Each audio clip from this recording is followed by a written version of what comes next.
repeat this and repeat this forever. The structural situation the fish use in their movements and migration must extend from the deepest water in the area all the way. If there's any interruption on this route, it's no good. There must be features that he can see all the way, both ways. Now this is one of your basic interpretations of the features or structures that the fish will use in its movements and migrations. If it don't go all the way, forget it. What does this suggest? Two things what it suggests to me. I could add a lot more, but we don't have time. I'm going to do that in the written material. The first thing is that when the fish move on a migration and move up the weed line, they're going to pause or stop because that is a break line. They're going to pause or stop there. Some may go back in the weeds, but there'll usually be some on the outside. So if with this thing in mind, then you say, what's the use to go back in that weeds where I can get closer to the fish, and I might spend a lot of time blind casting. So what should I do to find out whether there's any back in the weeds? That's destroy it. You'll soon find out.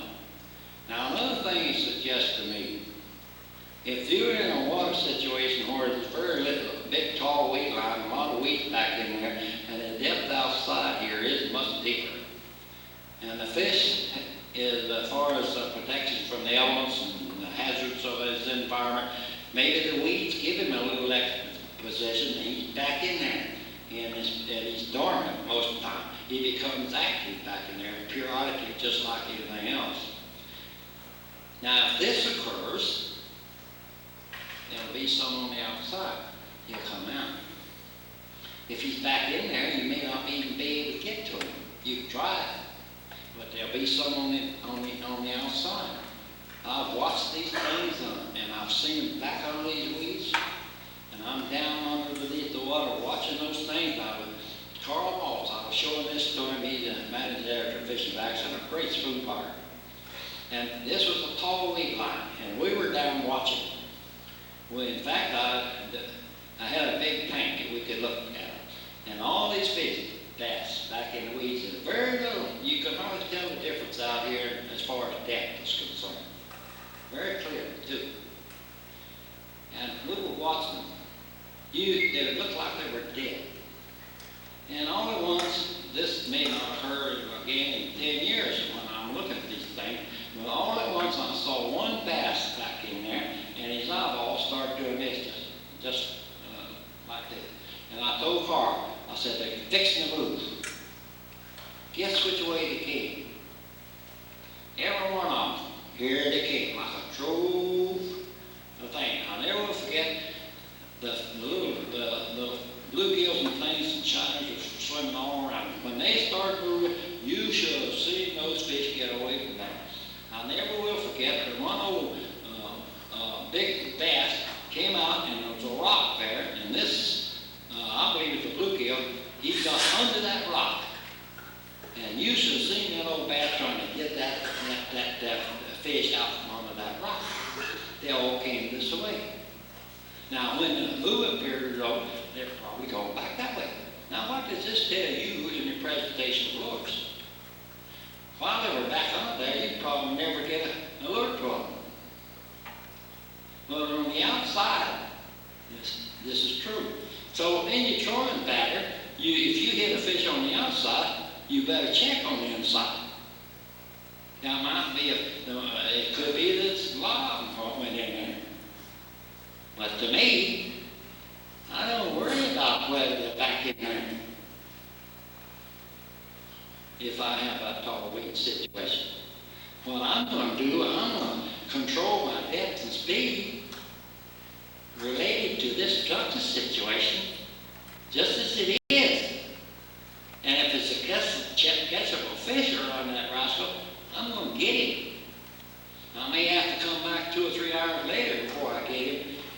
a good structure situation, I'm gonna come back there and check it. So that's what this would mean to me. Well, I'm gonna move on because, oh boy, I don't know whether I'll talk to this thing or not. What does this side view tell you? There's a lot of things about that side too that I could talk about. One of the first things I'm going to talk about is that it looks like, oh boy, it looks like it's sitting on a bar. It looks like that there's a ridge-like thing going in the shallows, but this says that it doesn't. We're going to talk about this a little bit more a little later on. But it also suggests to me that when you and I go fishing, we're likely to find them in the deep water, in the sanctuary depth. We're very lucky to ever get there at that time. Now, our guidelines will tell you this. You got to check other things to determine about when they're going to move. But our guideline says, don't expect those to move any time. So you and I have a guideline. You're liable to cross you up sometime, but you can pretty well do it.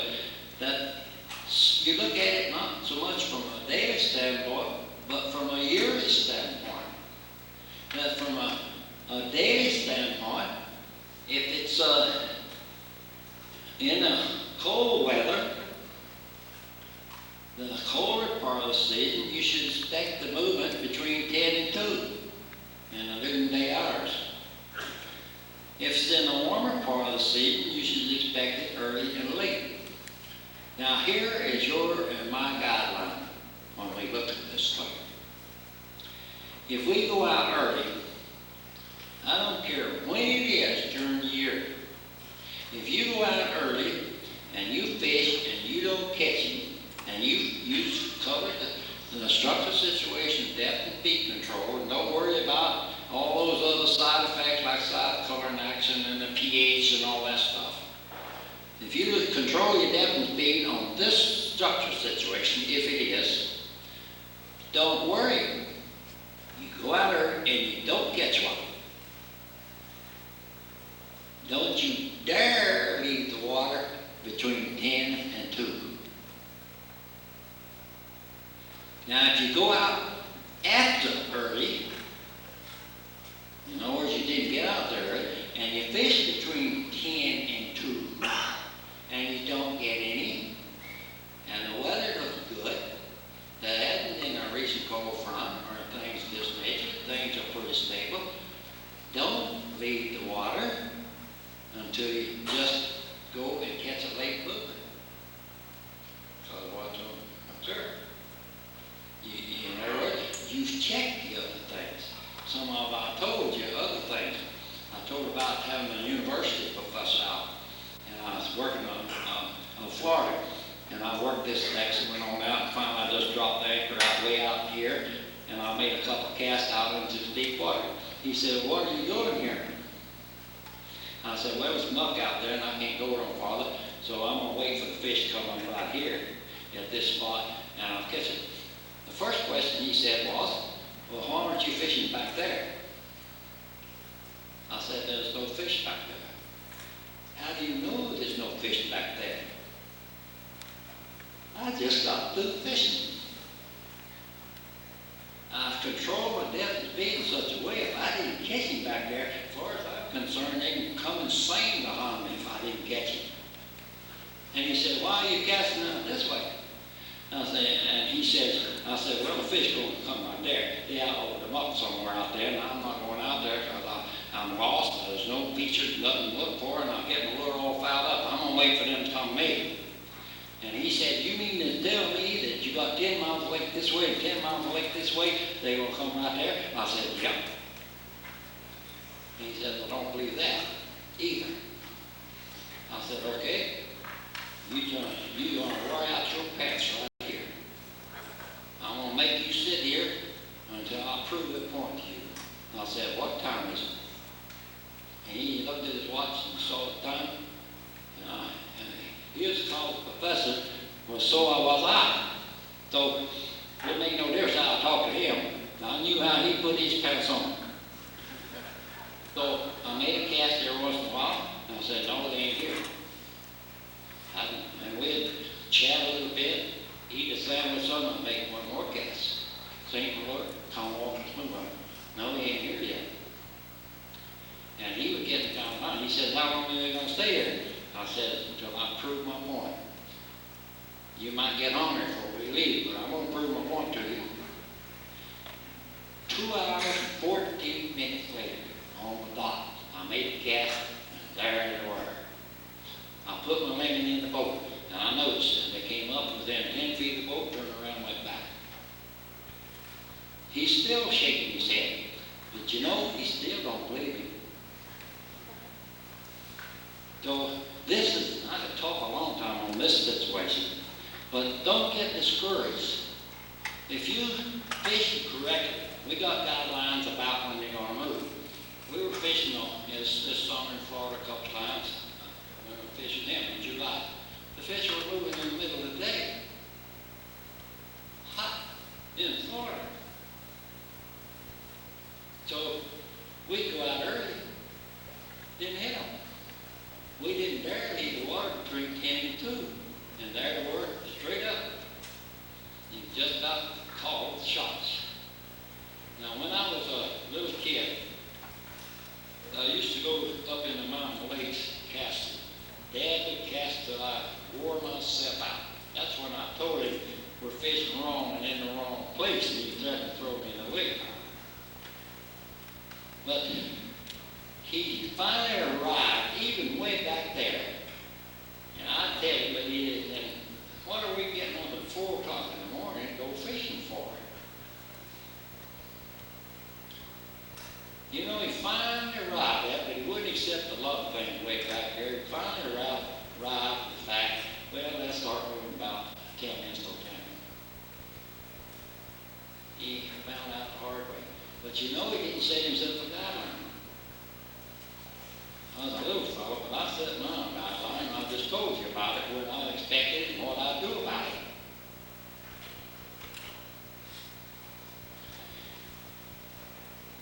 Oh boy. If fisherman said I can cast all the lures that stick up without any luck. Later another fisherman checks stick up and gets good fish. Using the same lure, what did he do that I didn't? You've heard me tell a story about I saw a stick up on a point up on Kentucky Lake one time, and I was working downstairs, way downstairs, and this stick up, a little bush in the water was right over there.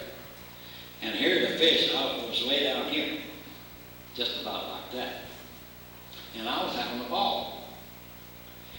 You know, while I was there, I counted 12 high-speed bass boats zoom in there and cast that bush.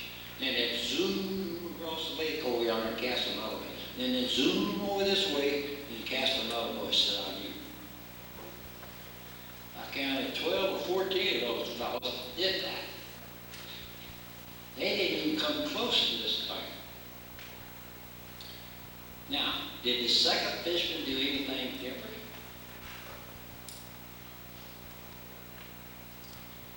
Why did the first fisherman fail and the second one did not? Well, it's all I can call this took a long time.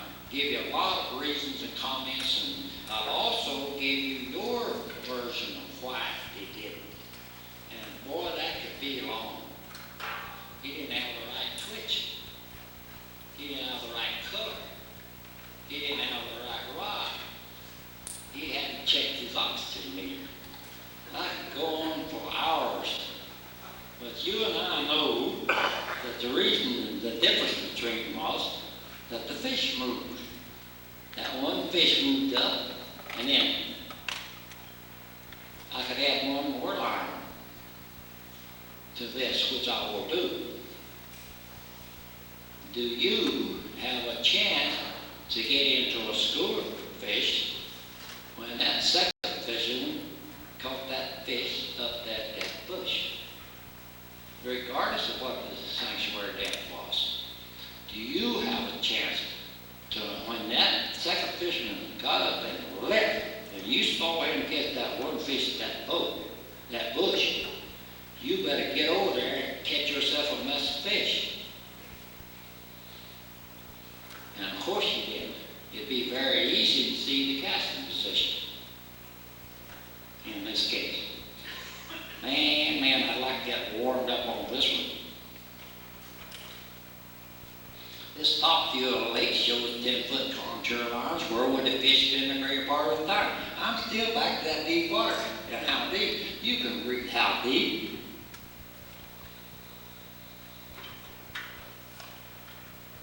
I started to say and add to this thing quite 4 or 5 more things that I wanted to ask you about this thing that would make you comprehend what I said about this situation, and that you didn't get the wrong idea. And so you're going to get this way, and you can see what it would be. Part of the time, how deep. You got to be able to read that thing, but at the same time, there's a little something else here. I might ask you, what do you think about the movements of fish and which way would they go in this situation? How would you approach to catch the fish in this situation? Do you think that this situation is pretty good? Or do you think, well, it doesn't amount to much? I'll ask you that, and I'm not going to embarrass anybody right now. But when I write it, you say, that wasn't me. Let's hope it wasn't. Flop. Top view of a shallow natural lake, where you like to find the fish most of the time. One of you would quickly say in the slot. Now let's do this to this thing. Let's remove all the depths that's marked in there. The 8 and the 14, 15 foot slot. And let's fill the whole thing up. Let's take the slot, we take the 11 out and the 14 out. We take away the slot, but we bring all these weeds all the way out to that little blue line. Then I would ask you, what do you think? Where would you fish? How would you go about it? Completely covered with weeds, except one clear spot. Sometimes it may be 2 clear spots. Where would you fish? Now you've got to think what I said previously. It's shallow, completely covered with weeds. There's only 1 or 2 little clear spots there that's probably only 2 or 3 feet wide and over to that chair. Now how are you going to fish this lake? I tell you, you watch that clear spot and you stay there until the fish moves. Now if you want to get back in the hayfield and check it out, but you better periodically go back there and check that clear spot. Because when the fish move back under those conditions, and there's a clear over there, and a clear minus the weeds, that's where he's going to show.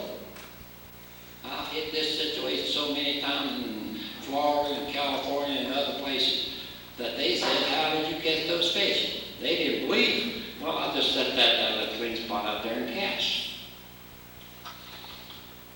Now there again is comprehension of what I said back yonder.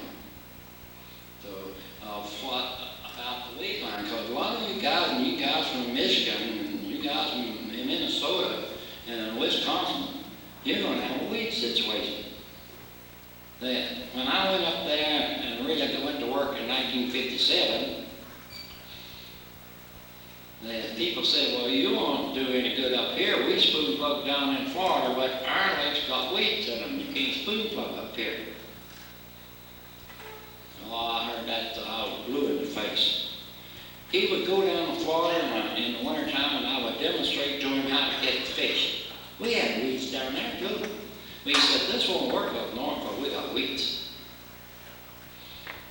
There's only one way that I know to tell this guy. Get the hell out of the weeds. And I that's what I meant, the point that I've been trying to get, the movements and what I said about these weeds. Here's a look. In how many areas in this natural lake will you look for good structure? Now, I'll point this out.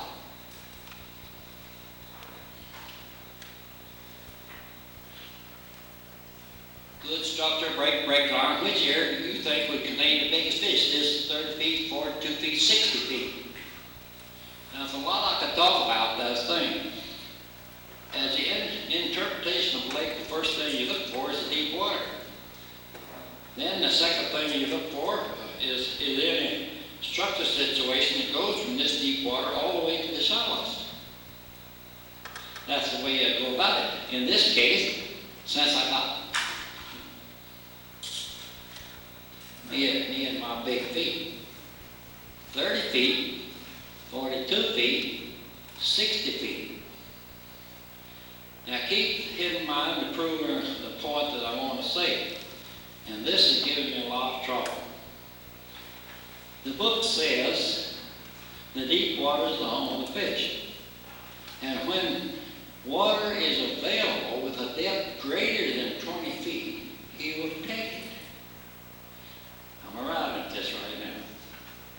Now, whereabouts beyond that 20-foot zone, where the sanctuary from a hazardous or environment and the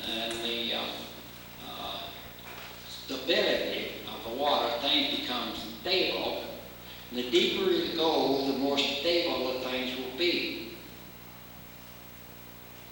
Now, the older and the bigger the fish gets, the more he's reluctant, and maybe deeper, he becomes adjusted to the depth. He's very reluctant to come out. And in this case, this would have more stability, probably, and stabilizing under different weather conditions than this over here. In this case, you'd have to fish these three. Now, let's say that the weather conditions were such, we don't know whether that would be enough depth for stability under those weather and water conditions. But I will real fast say that if you ask me whether the average sanctuary depth is, it'd be between 30 and 35 feet. Now, I've tried this in saltwater and freshwater. Now, the sanctuary depth may be deeper than that, and in some cases it might be a little shallower. It'd be so good that he doesn't have to go. But in the overall picture, this would be better than this. This would be better than this. And I would fish this one for the big fish. I wouldn't, and when I got to the big fish, when I looked at this situation, I don't even think I would even check this shallows. I would work this break line. I might run I can take for the 500 or 400 and 250 and eliminate the shallows in about 15 minutes. I just got through it. He says, why aren't there any fish back there? I just got through fishing. And so you don't work. You just go on about here. Now, I could talk a lot about this situation, but in this case, this would contain, you just about figure it would contain the biggest fish. Also, for this reason, it has more depth. The only sanctuary, the only stabilized force the fish has is depth. And so sometimes he has to have a lot. And if I lived up in the cold front alley like some of you guys do, and I was fishing a clear lake, man, I wouldn't hardly fit mess with that 30-foot hole. But it has to be checked because below 20 feet. Now let's say you were down in Florida and you only had 14 or 15 feet. 12. Then you're looking at most of them anyway at that. You only got 12, 14 feet. Now, a cold front comes through. He's stuck with 12, 14 feet. He doesn't have the depth to go to stabilize in a stable condition. He's a cold-blooded animal. If he's a warm-blooded animal, it'd be different, but he isn't. He's cold-blooded. He has to adjust to the temperature of the water. He has to adjust to things. He can adjust to most anything. But what happens here, if he doesn't have this depth, he's dead. I don't mean dead of dying. I mean that you and I are going to have one heck of a time. That lake goes to dead. It's unbelievable. I watched them, and you have to get so close to see where his gills are working. Now, there's another thing to remember. You could fish, and you may not catch one for a week on a stable because he's so dark due to the fact he doesn't have enough water to overcome it. Now, if he moved, say here, and it's on, let's say 18 feet deep. Now, when we come over here to this 60 foot one, he'll go off. He's got the depth. These fish during the day would be very lucky to ever become active. But when he's got that depth to it, under those same cold front conditions, he's got so much stability, and he's washed out all the effects of this bad weather upstairs in the water, that he will become active.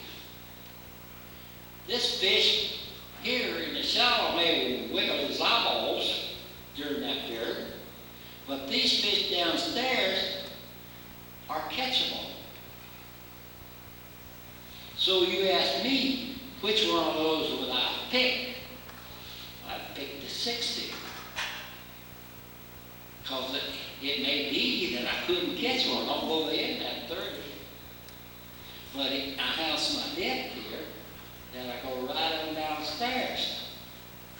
And when the activity period occurs, he becomes active, but not migrating due to the weather. He doesn't go in the shallow, but he becomes catchable if we put our lure there. That's one of the reasons I would choose that one over the other ones. Man, I'd like to talk a little more about that sometime. Now, over on this one, let me point out these. I got an 11-foot hole, I got a 32, and I got a 16, and I got a 43. Look at all those. I say, where will you concentrate your fishing efforts? Well, right off the bat, what you would say then, that this is on 11 feet, this is on 16, this is 31, that's 43. Where will the biggest fish be caught consistently? If you had to wait for fish to move, where would you anchor the boat? Now, you could answer all three of these things if you study that picture very carefully. And it'll be right there. Can you all see the shape of that thing? And you see the depth, 43, you see that bar, that thing going into that deeper hole, that's the structure situation. If you use this 32, you'd have to look this rascal over. It looks like there's something here, but this is real clear cut and 43 feet of water. Right there. You can answer every one of these if you look at it right. I could add some more to that thing.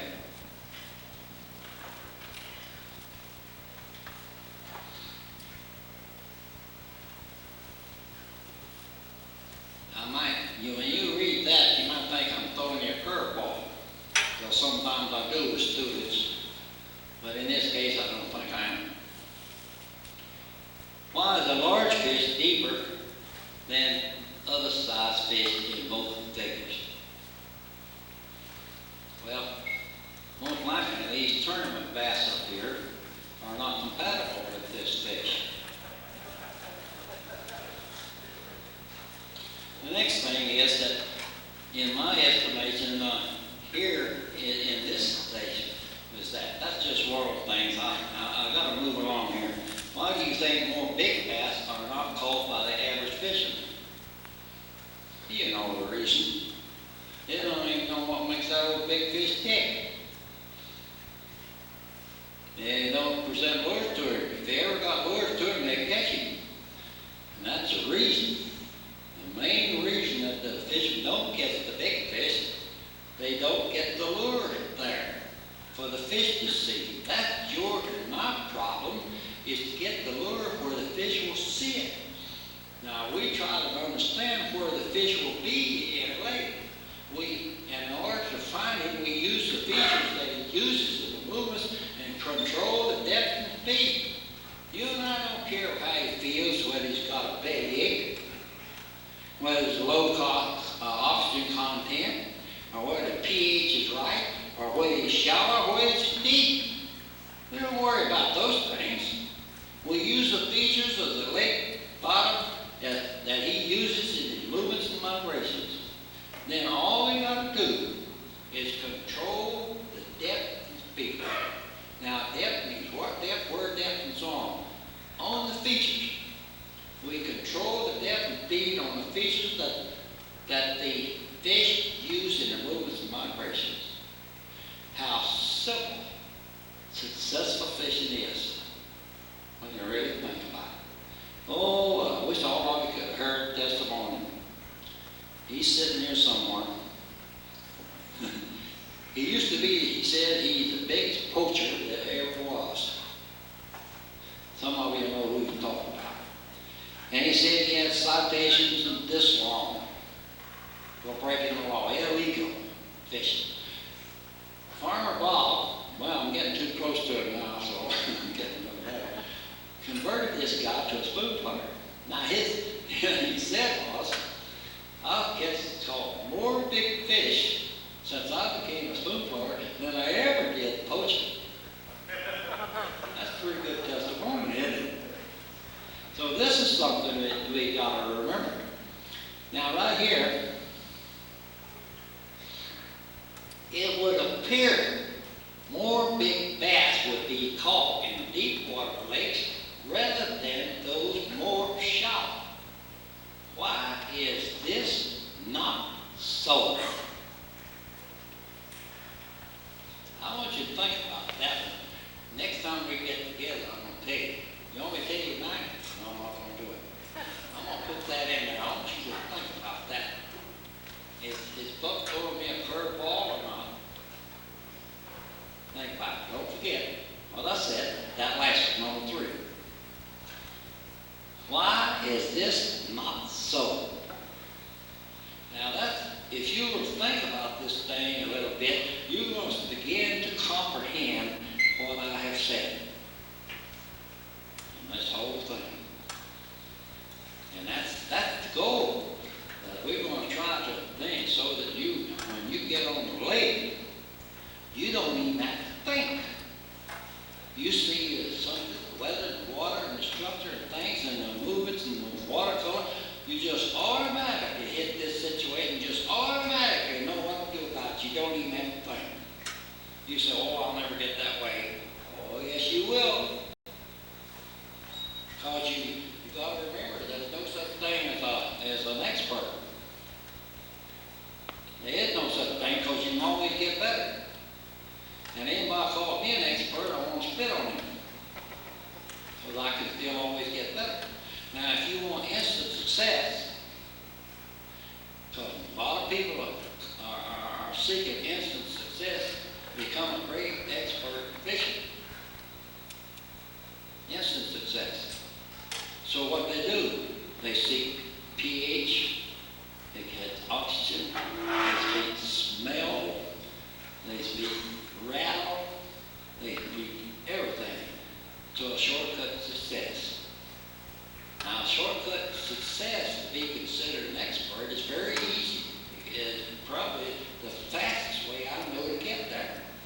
And that's put $20,000 on a boat with about a 200 horsepower motor and run up and down the lake about 80 miles an hour with a bunch of patches. Instant success as an expert. Think about that just a little bit. So, don't get mad at me for these things. I'm just stating some facts. And so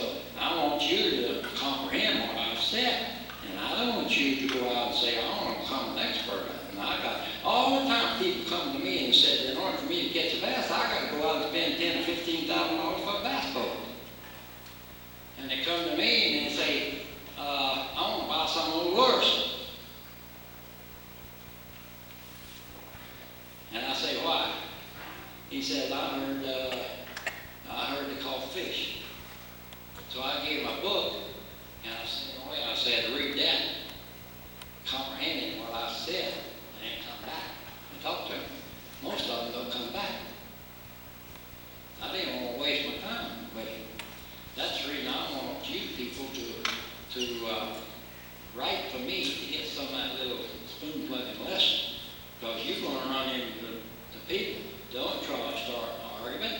Don't try to convert him. You'll find out whether he's sincere or not. You give him one of the little spoon plugging lessons. It won't cost you a dime. We got a good spoon plugger sitting here at the principal. He gives me a heck of a good price on it. And so if you are bothered by this thing, you just take it, get a pack off, and carry it in the boat with you, and or anywhere else, and then you just say, boop, read this, study this. Now, if he's sincere and he begins, and he's going to give you problems, you won't come back. But if he's sincere, he will come back. Now, this guy, you need to pay attention to him. In other words, find out if he's sincere. Most likely he is when he comes back that second time. So, we got a lot to do. And I want you to think about this one right here. Why is this not so? Why would you catch more big bass in this situation than this one? Now, you can't answer that with just one thought. You've got to think about the guideline, the whole mess of guidelines that we have as a spoon plugger in order to answer that thing.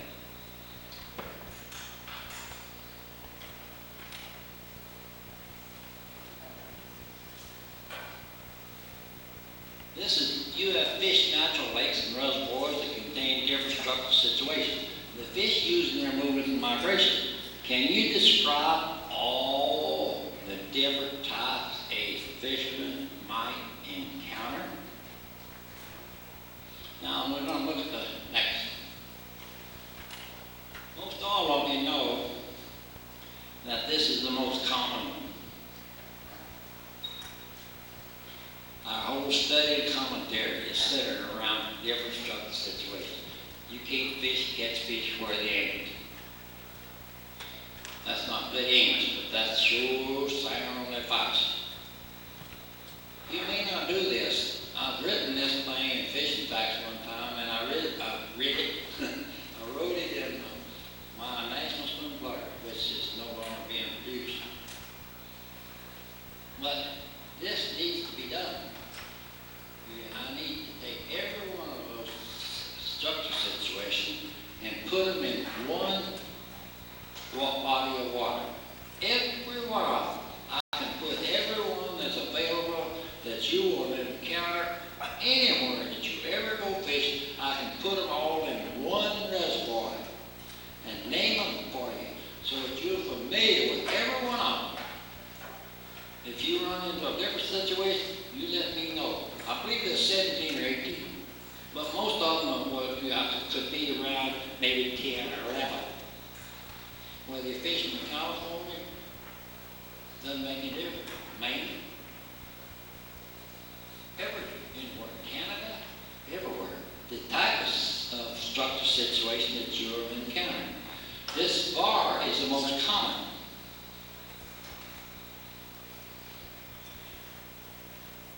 I could talk about that interpretation bars, and we will.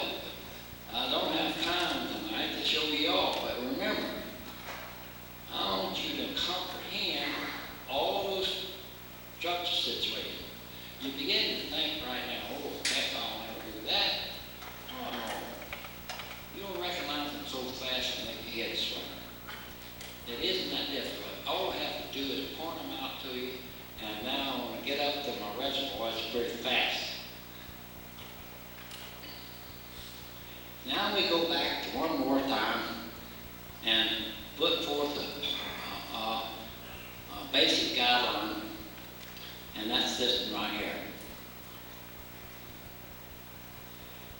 Of course, you immediately recognize that the fish must go all the way. This one, this. Your interpretation does not start here. Your interpretation starts here. The this one doesn't go all the way. This one does. The contact point here goes all the way. And I noticed one other thing about when Mike and Don were had a low water situation. A lot of them might have seen it on one day. They kept saying, and it made me very happy, the water had dropped 12, 14 feet in West Lake, where this Georgia Smooth Flowers are, and they went all over the lake. Man, that tape must have been 15 miles long. They took every access area and not only showed you the structure situation of low water, but they commented on every one of them. And it was just so obvious all the way through. These guys knew what they were talking about. They kept repeating, that looks good, but it's not, doesn't go all the way. They've done their homework all the way through this thing. They kept saying, that's a beautiful structure over where the low water is. But in my hunting of that particular feature that you're seeing over there, it doesn't go all the way. And then pretty soon they show another feature right there, and they say, this feature goes all the way. You notice I'm going to repeat myself just a little bit here. I'm going to drive home the important parts of a basin that you and I, and so that you definitely understand what we're talking about. So that when you look at a bar situation or like this, or you look at a hump, we're going to find out, you'll immediately say, okay, that's no good. You don't want to spend your time.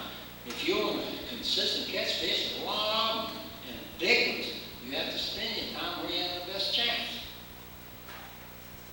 That's one of the major features that if you spend your time on that one, you ain't got much of a chance. But over here, you do. So we're going to go on. Look at that one. You say, you're throwing a curveball here. These two figures have something in common, other than break lines and water color. What is it? Now you can read this several ways. In other words, what I'm saying, don't pay attention to the other than. The only thing there, they could be different. But I said, don't, he says other than. I said that. But I want you to think about it just a little bit. And the water color, what is it?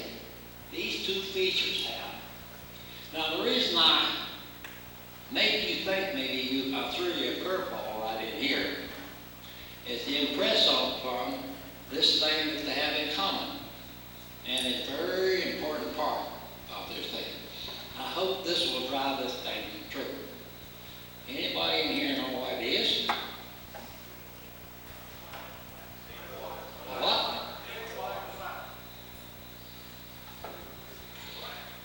Say it loud. What? Flat. Now look. Now this should have given you the key. That's a flat. There's nothing there. Now I tell you that the fish will go across the flat. This is basic guideline. Now he may go across there if he has a railroad across it, or a railroad road, but if there's nothing there, he just won't cross that flat to get to the shallows. The structure situation doesn't go all the way. Now in this case, this flat is right here. It's horizontal. This flat is up a little bit. Here's a flat. Look at this rod. That's a flat. That's a flat. That's a flat. That's all I'm going to say about that one. See that? He won't cross it. He's dead. You fish up yonder or up yonder, and you might as well go home.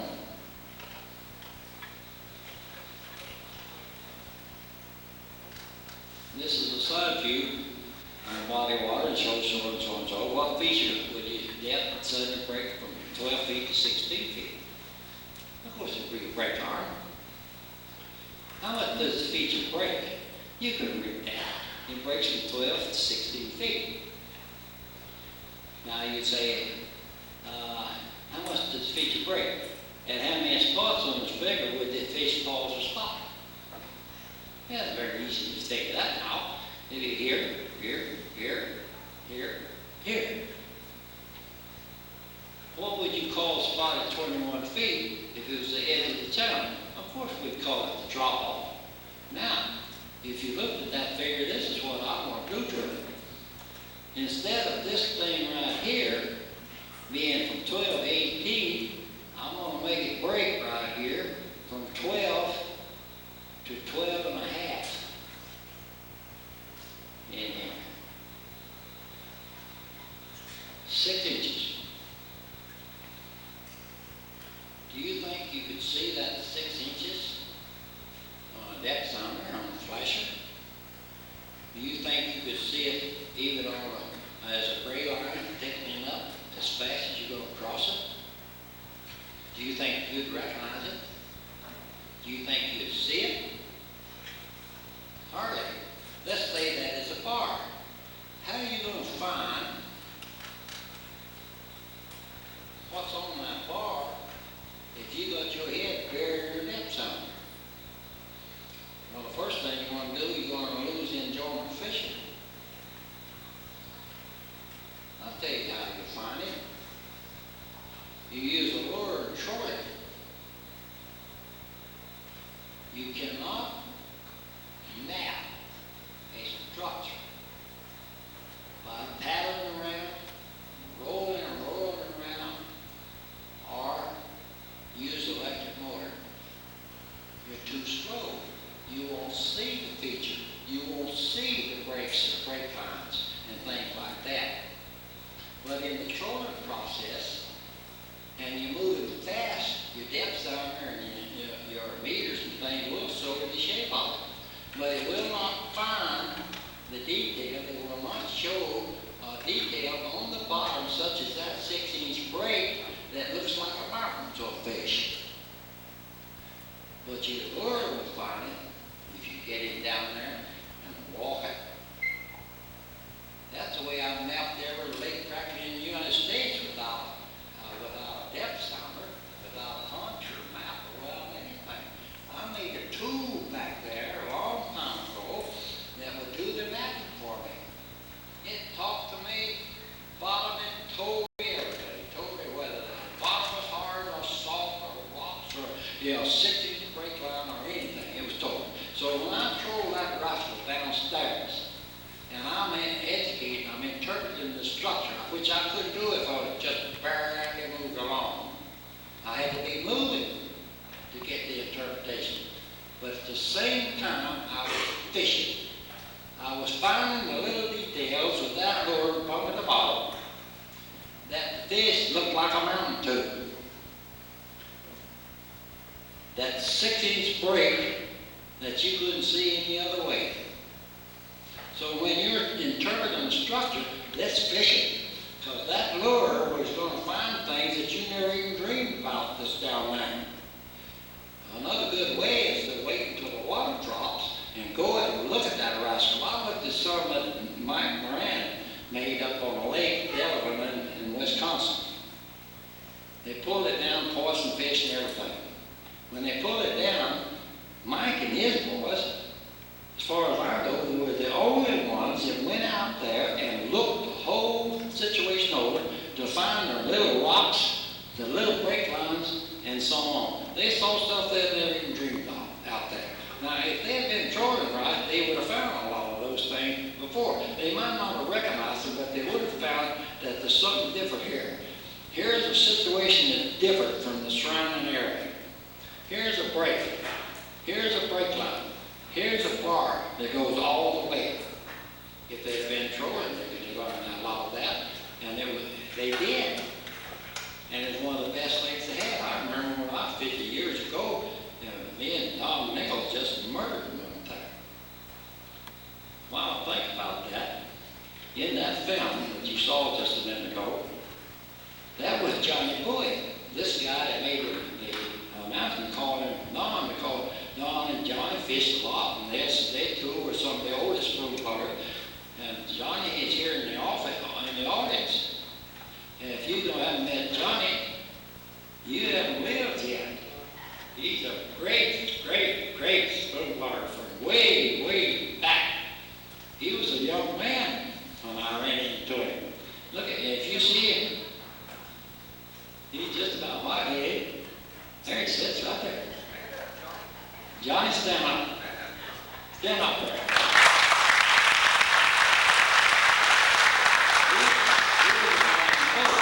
And when they called him Don, who's a great friend of mine and a great spoon cutter, I went to the studio and I said, you jerks are going to call Johnny Don. There wasn't anything I could do about it. I'm going to ask, so what would you call spot that chop off? I could talk a little bit more about that, and I would change this situation like I did there, and I hope I can do it so that you will understand some of those things that we just talked about, so that you comprehend what I'm trying to talk and say to you. This is very, very easy. How do the break lines are left established in Figure 2? This one. Some people have a little difficulty finding the break lines on the contour line. Now, a lot of you won't, because you know the difference. The break line, in this case, was where there was an increase or a more rapid increase or decrease in depth. You must do this in the interpretation of a break line, such as in here. Where these lines come real close together, that meant the increase in depth or the decrease in depth occurred very rapidly. There, not too much, not too much, not too much, but here you start increasing depth real rapid, all the way down. This would probably be drop off in this case. Now in this case, what a point that I'd ask you, where would you expect the fish, how many spots on these break lines would you expect the fish to stop? Pause before turning back to deep water. According to the weather and water conditions, I say, how many spots? Well, you may not, but I would say, in my written material, I'm going to say I'm going to quote you. Don't get mad at me because I'm going to call in the name. I'm going to say this is what you think and this is what you do. I know what you're going to say. Now, the demonstration of what I'm trying to get across is the fishing situation that you're facing out here in Chickamauga. There's 4 spots that you concentrate on this here. This is only 12 feet. So that means I'm not going to go up here, but here and here, there's 4 spots. The top of the break line is one, that's a break line. Where it starts to break, to deep, more rapid increase in depth. The other break line there is where the bottom, where it's suddenly more decrease in depth. So right now, this thing say breaks at 15, 14, 15 feet, 10 feet, whatever you want, and it gets to the bottom break line in and out there, and somewhere around 22 feet, and she breaks it and goes here. Now, when the fish move on migration, where are they going to stop? When the fish become active, where are they going to stop? Where's the most active spot? They're going to be downstairs. When on migration, it's going to be at the base break line. Now, water conditions, current conditions, weather conditions may include such that that's as far as they're coming. Then I'm going to come up this break line, and so when you see this thing, and on a drawing like this, and like this, you got to remember, you got 2 break lines here, and you got 2 break lines here. Then you see that in Chickamauga, So when you get to the drop off, or otherwise, you see, I call it the bottom brake line on this particular feature. And that's where you see a lot of guys, they know that they can fish this, or I fished that brake line. But I often wonder, did they, which one? 9 pound out there, and be top one, and not the bottom. And this occurs all over the country.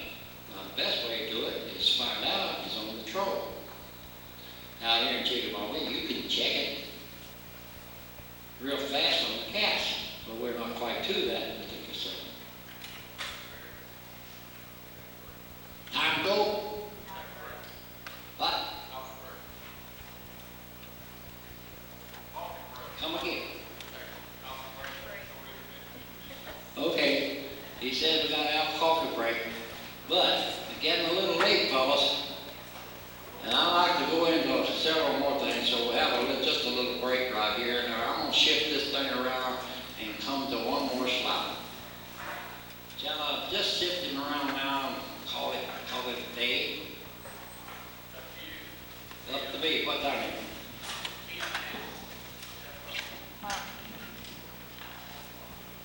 Let me shift to one more slide.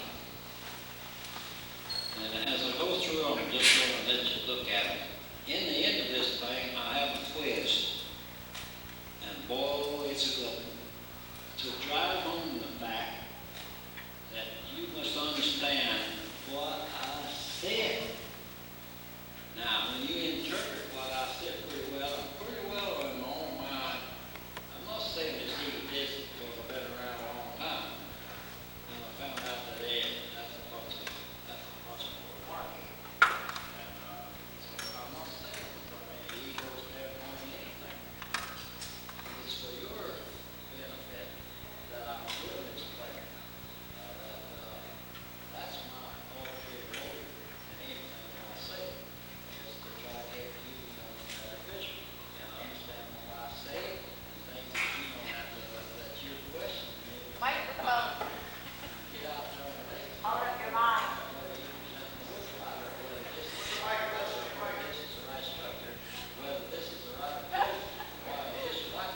Before you get through with that, the fishing day's over. The fishing day's over. Oh, I'm getting tired. I reckon. So let me just step on.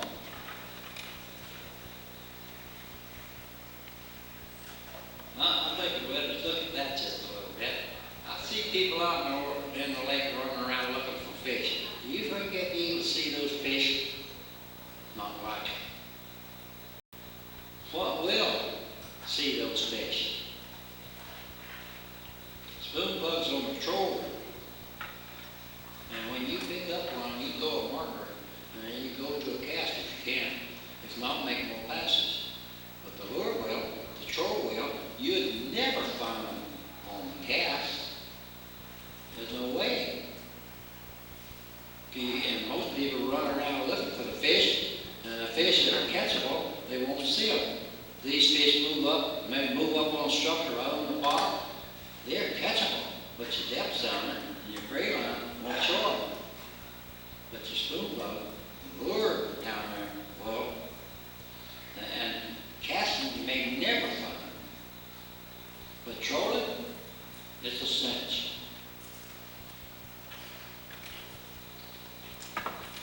Well, I'm going to go back to this, and this is a good one. Here's 2 bushes.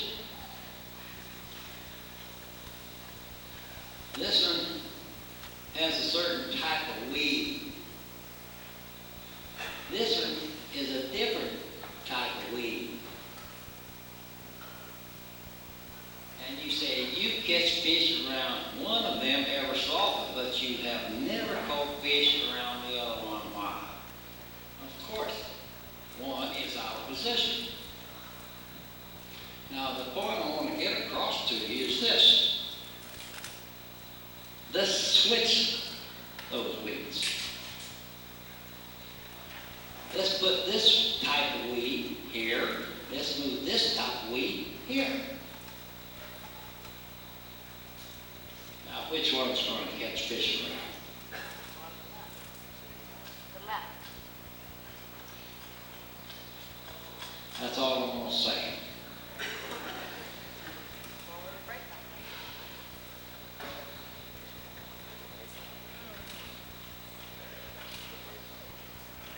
I should probably talk about that one quite a lot, because they're dead ends and have to be on structure and other thing. I asked you a G question about that.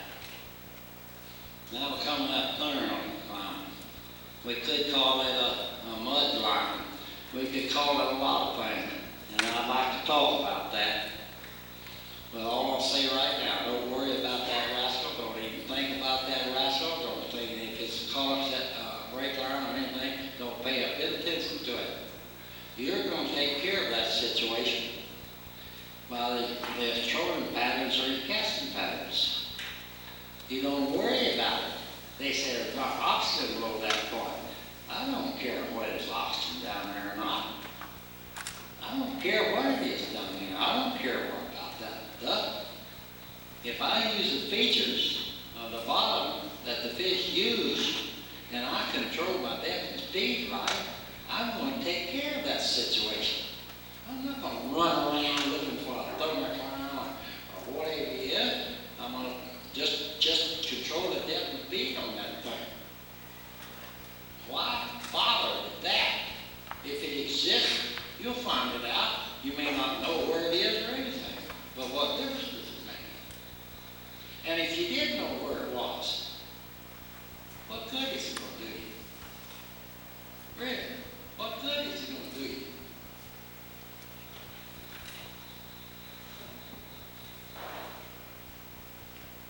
That's obvious, but I could talk to you about dispensing fish, and I will all these days. What I'm trying to say is, this is something else that we can talk about. I won't have to move along. The figure above represents the top view of a reservoir in the lake. Why does the spoon plug a structured fishermen classify reservoirs, island, loading, and flatland pipes? This is very important, the reason I did it.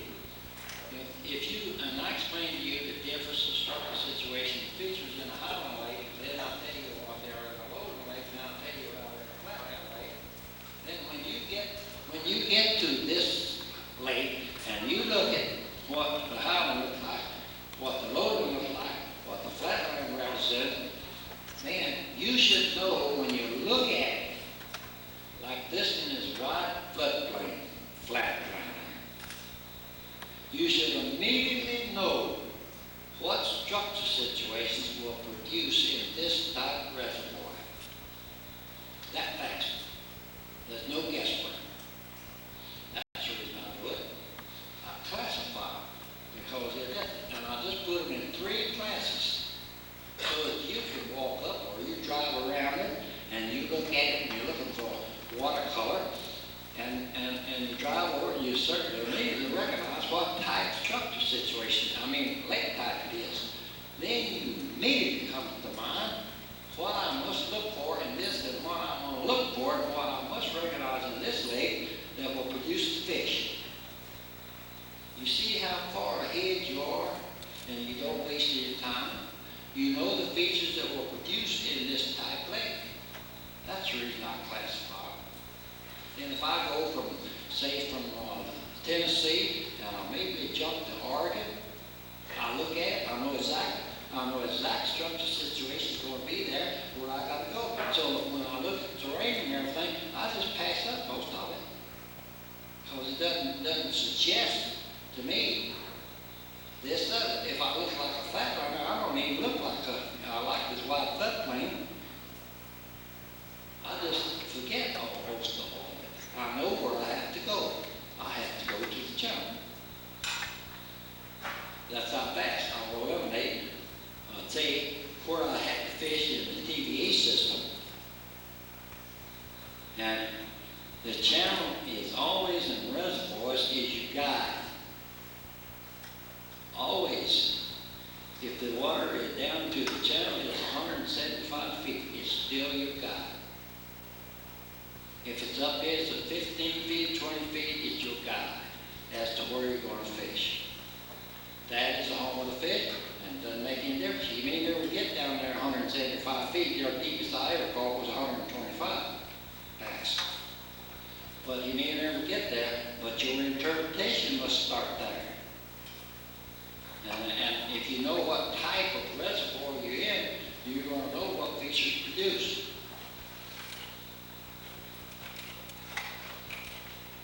Now, right, this series of slides that I have here is for your benefit on above water observations.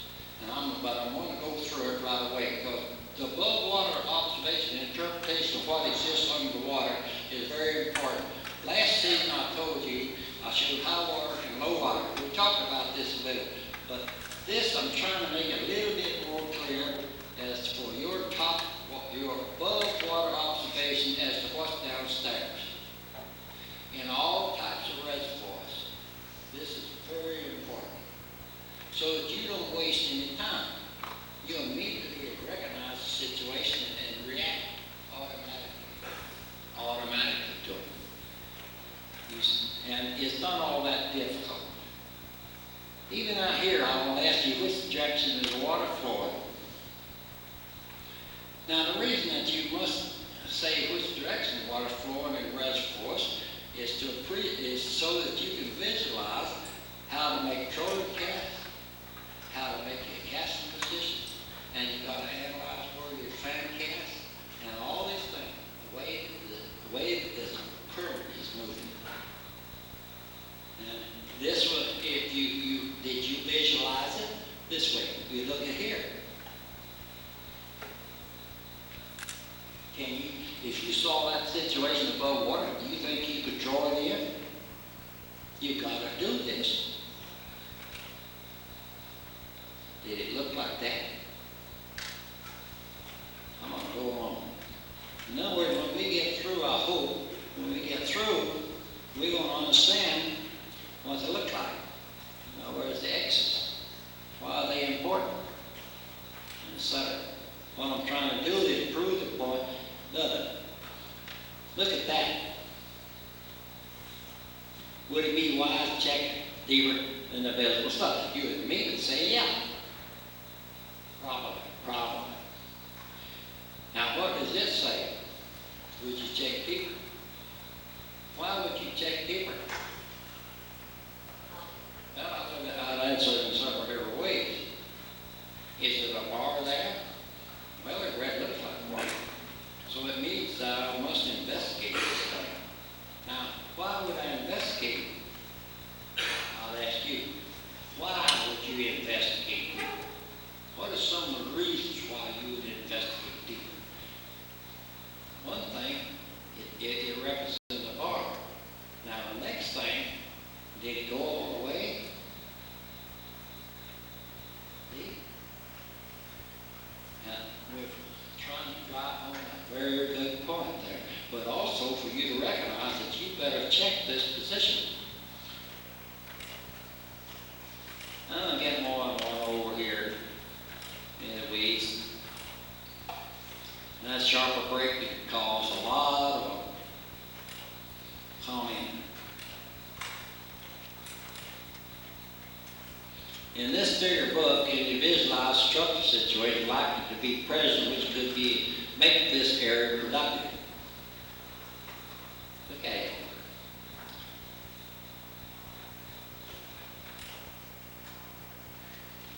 Did you see the indication overrode a bit?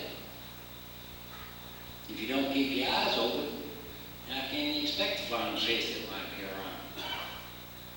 Now, I would go ahead and use this particular situation. I would stretch this thing out a little bit more. I would do right here and I would say, this old road bed came out here pretty good, but when it got right in here, it sealed it out, covered up, and I can't see it. Now I would ask you, how much time would you spend there? Okay? If it could be. I said it sealed it out and you could no longer see it. Our interpretation starts here. You and I must become a fish again. Our interpretation starts here. We ought to spend a week in here. It didn't go all the way.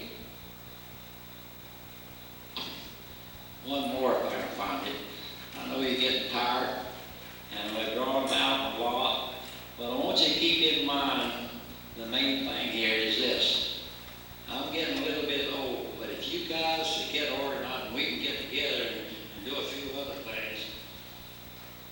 We're gonna go through every one of these in one way or shape or other. We're gonna go with them, maybe with the written material. We're gonna expand them. And if you're home, I'm gonna put words in your mouth. I'm gonna tell you what you think, and it'll all make you mad. But I'm trying to teach you something, and I'm gonna say what I think. But the main thing is, what do you think? There's no such thing as a stupid fishing question. And I'm gonna say something what you think, and you say, why, I'm not that stupid. But I got your attention. And then we'll go from there to try to do it.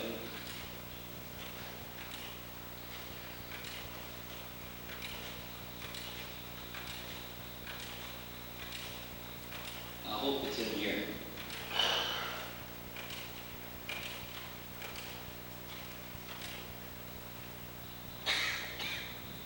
The next three figures slides are top views of situations found in different sections of the reservoir.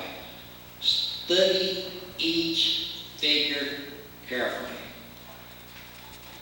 A bass fisherman should be able to see something common in all three figures. You should keep in mind this does not mean the features of the area, such as structure, situation, deep water, shallows, water color, etc. A key is shown in one of the figures.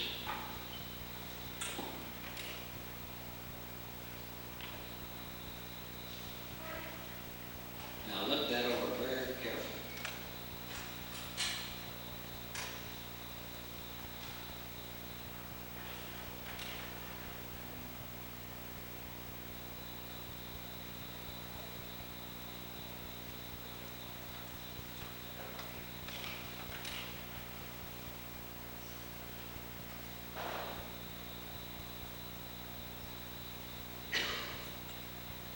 Yeah, you see them, Tom?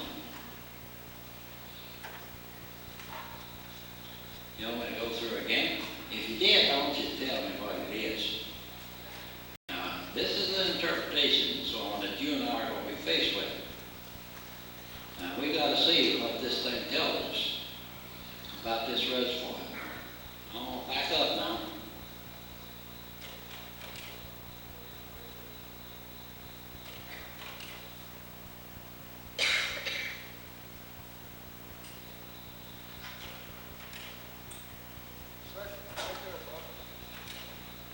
Now the key, you probably saw key when I explained it. Anybody tell me? What? John, what do you say? You don't see it. You're not a reservoir guy. You're more of a lake. But did you see something common? Okay. Here's the key. Now look at it. And you got to recognize all these things. Is that right there? Some of are. This particular situation that you see here is a good area because the winter and summer instruction situation is out in a rather little area. And when you study a reservoir, you'll get this picture. And this is a very important situation from the standpoint that regardless of the season that you're out there, you're in a fishing area. Now you've seen in the past where I said you take the pins in the river. This is a similar situation. But in these structural situations you see here, are these features here, gives you structural situations which are suitable any season. Doesn't make any difference. Winter, summer, fall, or spring. They're all here. And if you remember I studied it, and if I expand this thing, I would explain it. But you should by this time be able to know what I said. You got the steep bank. You got the long bar, the summer situation. You got the spawning area, all right in this one area. Cold weather, summer area, and spawning area. Look at the next subject.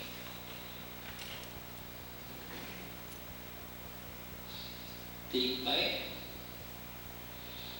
bar, little flat. That's a bar right here. Look at that bar. You see, I passed up that explanation of where these two channels come together. See the bar right there? This is flat, here's the bar, but you have a bar right there, and you have a bar right there, with this side feeder cut coming in and cutting into this thing. You got the steep shore right here, you got the spawning area, and then you go right on back this channel into the shallows here, and you go right on back in here for the spawning area.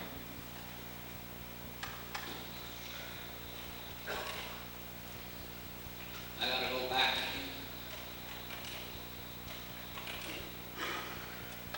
And you got the same thing there. You got the inside bar, you got the steep bank, you got spawning areas here, and you got spawning areas back in here. You first they come in here early in the spring and in here, and you see them along this steep shore, and they come in here and they go back in here for the spawning area. Now it take quite a while before they come over here on this bar. But you also got this bar right here, where this channel comes in and hits right here, this little bar right here. But also, we don't know what's there. This bar is a break line. That's a break line. It could be a lot of things out in here, but you got this long structure on the inside. This on where the channel curves, and you go down the reservoir, and you get a contour map. This is, you see probably me do this. Here's a bend in the reservoir. I just circle this area. Then it comes over here and makes another sharp bend. I just circle this area. Now, I hit, here's up here 2 miles is another bend. I circle that area. Those 3 areas is the fishing area that you and I must cover pretty thoroughly, because you're going to run into this situation in most cases. Now the area between there, when you circle on your map, the areas between there is trolling water. And then when you get up here, you really work out. Now I was explain to you how to run. I'd ask you this: what lures would you use in traveling from this bend to that bend on the troll, so that you understand a lot of things, presentation of lures and everything. But this type of thing will teach you quite a lot.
I'm not going to show any more tools. but you see that what I face in taking all these different fish away, you say this is too long and this is too much.